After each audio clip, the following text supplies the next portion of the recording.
자, 오늘 우리가 함께 나눠볼 이야기는요, 바로 즐겁게 살다 갑시다입니다. 어찌 보면 아주 당연한 말 같지만 사실 우리 모두에게 가장 중요하고 또 근본적인 질문을 던지는 주제죠. 이 문장으로 한번 시작해 볼게요. 초대하지 않았어도 인생은 찾아왔고 허락하지 않았어도 떠나갑니다. 참 많은 생각을 하게 만드는 말이죠.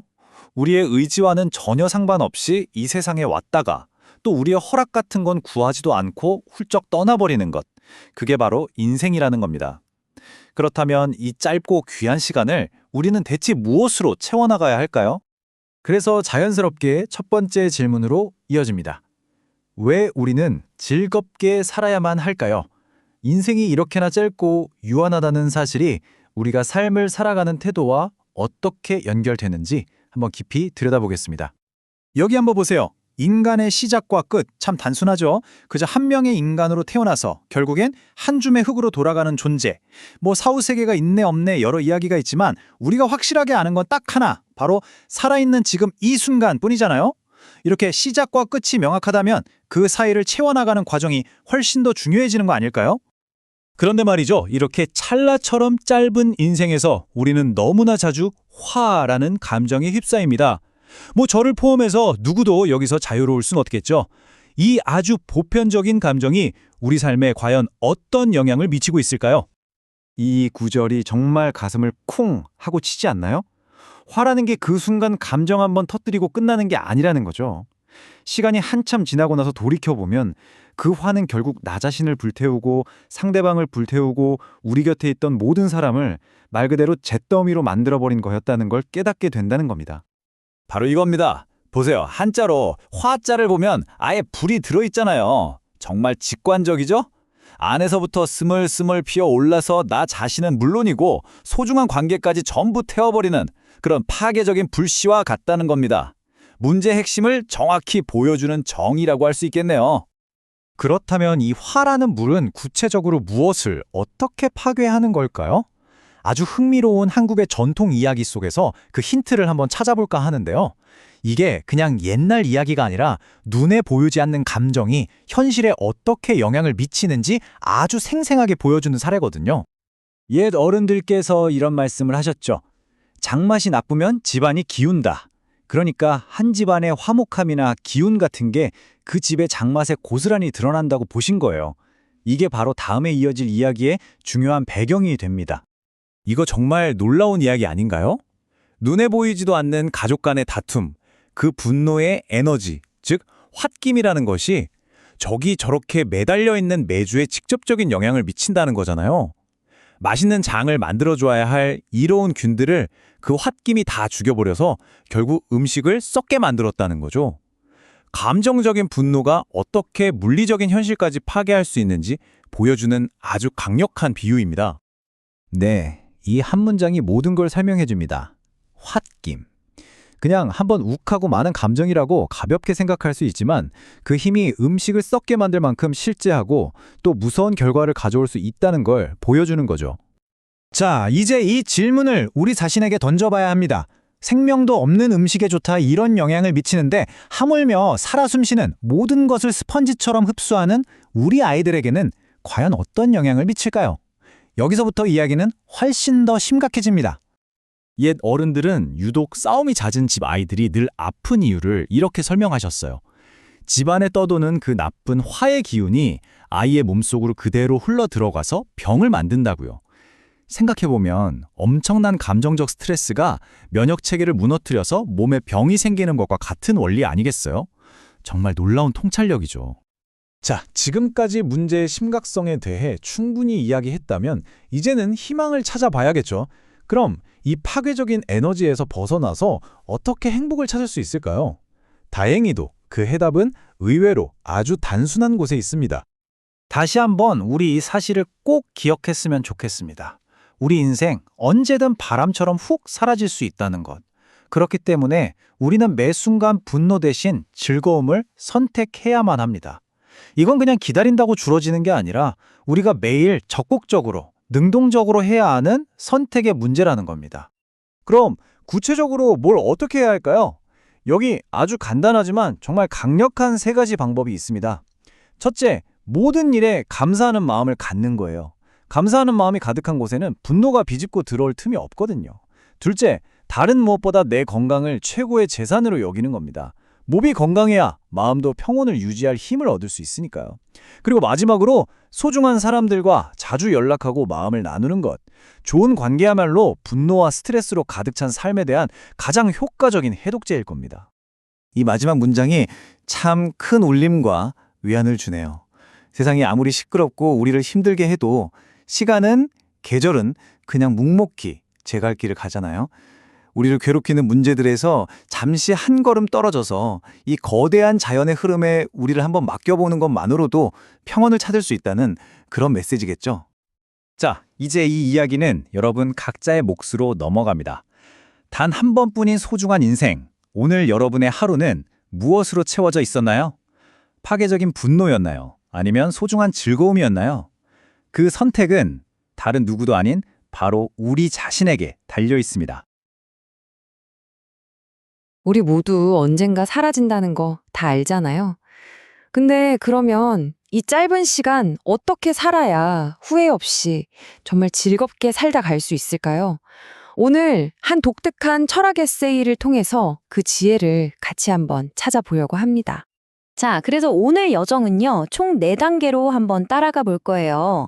처음엔 우리 존재의 덧없음에 대해 생각해 보고요. 그 다음에 인간이 왜 신을 만들었는지, 그리고 우리를 병들게 하는 그 분노라는 독에 대해서도 파헤쳐 볼 겁니다. 그리고 마지막엔 제일 중요한 거죠. 즐거운 삶을 위한 구체적인 레시피까지 함께 찾아볼게요. 자, 그럼 첫 번째 여정부터 시작해 볼까요? 덧없는 존재. 이게 좀 역설적인데요. 삶을 제대로 이해하려면 그 끝, 바로 죽음을 먼저 봐야 한다고 해요. 우리 모두가 피할 수 없는 이 현실에서부터 이야기를 한번 시작해 보죠.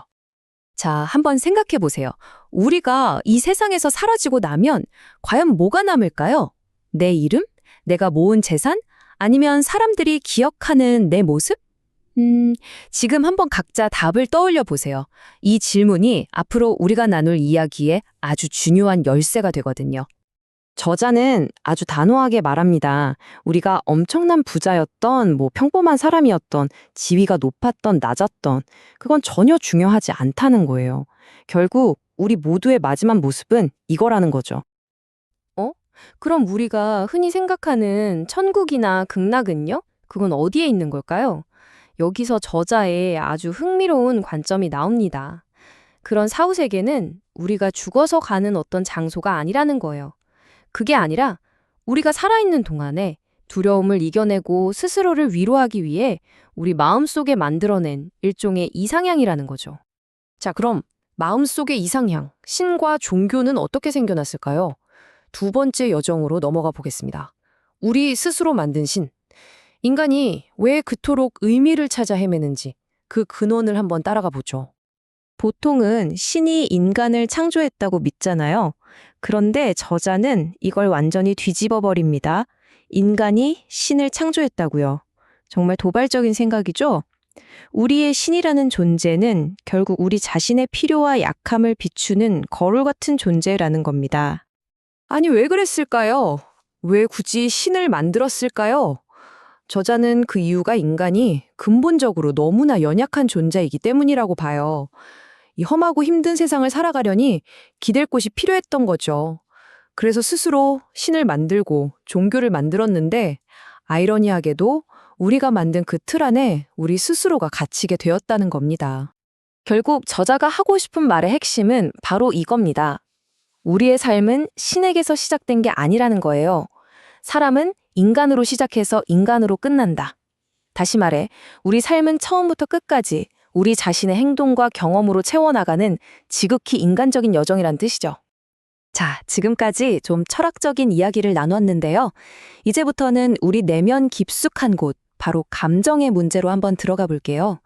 특히 이 감정이 우리 삶에 얼마나 실질적인 영향을 미치는지 아주 강력한 비유를 하나 소개해 드릴게요. 바로 이 속담입니다. 장맛이 나쁘면 집안이 기운다. 이게 도대체 무슨 뜻일까요? 된장 맛이랑 집안의 운명이 무슨 상관이 있다는 걸까요? 지금부터 이 속에 숨겨진 아주 심오한 지혜를 같이 한번 파헤쳐 보겠습니다. 이 속담을 이해하려면요, 먼저 메주를 어떻게 만드는지 알아야 해요. 다들 아시겠지만 콩을 푹 삶아서 찌은 다음에 네모난 덩어리로 만들죠. 그리고 볏짚으로 묶어서 처마맥 같은 곳에 매달아 두잖아요. 그러면 집안 곳곳에 떠다니는 좋은 균들이 이 메주에 달라붙어서 서서히 발효가 시작되는 거예요. 바로 이 발효 과정에 엄청난 비밀이 숨어 있습니다. 그리고 바로 이 대목에서 아주 한국적인 개념, 홧김이라는 게 등장합니다. 이게 그냥 화랑은 좀 달라요. 꾹꾹 참아왔던 분노가 어느 한순간 정말 파괴적으로 터져나오는 그런 감정의 폭발을 말하는 거죠. 자, 이제 이 비유의 핵심이 나옵니다. 집안에서 사람들이 막 싸우고 홧김에 소리를 지르면 그 부정적인 에너지, 그 독한 기운이 눈에는 안 보이지만 실제로 메주를 맛있게 발효시키는 이로운 균들을 다 죽여버린다는 거예요. 그래서 메주가 시커멓게 썩어버리고 결국 그 집 장맛을 다 망치게 된다는 거죠. 정말 놀랍지 않나요? 감정이 물리적인 현실에 영향을 미친다니. 근데 이 무서운 비유는 여기서 끝나지 않아요. 그 집안의 홧김이라는 독이 메주를 썩게 만드는 것처럼 부모가 내뿜는 그 분노의 독은 집안에서 가장 약한 존재, 바로 아이들의 몸과 마음으로 그대로 스며든다는 겁니다. 그래서 이유 없는 발진이나 종기 같은 실제 병으로 나타난다고 저자는 이야기해요. 정말 생각만 해도 가슴이 답답해지는데요. 그렇다면 이 독을 피하고 우리는 어떻게 살아야 할까요? 자, 이제 마지막 여정으로 넘어가 보겠습니다. 이 모든 걸 알고 난 지금 행복한 삶을 위한 저자의 구체적인 레시피는 과연 뭘까요? 자, 드디어 공개합니다. 즐거운 삶을 위한 저자의 레시피. 첫째, 다른 무엇보다 내 건강을 최우선으로 챙기는 것. 둘째, 아주 작은 것에도 감사하는 마음을 갖는 것. 셋째, 바쁘다고 핑계대지 말고 소중한 사람들과 계속 연락하고 만나는 것. 그리고 인생이 정말 찰나처럼 짧다는 걸 항상 기억하는 것. 그래서 결론은 뭐다? 바로 지금 행복하고 즐겁게 살자는 겁니다.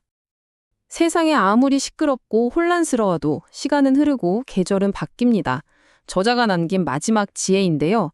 주변의 소음에 흔들리지 말고 묵묵히 흘러가는 자연의 섭리처럼 우리도 평온함을 잃지 말자는 그런 뜻이겠죠. 자, 이렇게 오늘 이야기가 마무리되는데요. 결국 우리가 처음 시작했던 질문으로 다시 돌아오게 되네요. 우리의 삶, 정말 바람처럼 한순간에 사라질 수도 있습니다.